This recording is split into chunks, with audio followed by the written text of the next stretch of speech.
Good morning. অনেকে বলে মিক্সিতে নাকি পোস্ত বাটা হয় না, কিন্তু মিক্সিতেও পোস্ত বাটা হয়। এই দেখো আমি নিয়ে নিয়েছি পোস্ত আর লঙ্কা আর জল একটু দিয়েছি। হ্যাঁ, মিক্সির বোলটা ভালো হওয়া দরকার, তাহলে কিন্তু পোস্ত খুব ভালো করে বাটা হয়ে যাবে। তো দেখো আমি বেটে নিচ্ছি। আর আমি এখানে জেকের পোস্ত নিয়েছি। এই দেখো ছোটো ছোটো দুটো প্যাকেট নিয়েছি।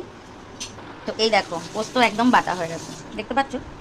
তো মিক্সির বোলটা যদি একটু ভালো হয়, পোস্ত কিন্তু মিক্সিতেই বাটা যায়। তো আজকে আমি করব পটল পোস্ত, একদম নিরামিষ। কড়াই দিয়েছি সাদা তেল, আজকে সাদা তেলে রান্না হবে।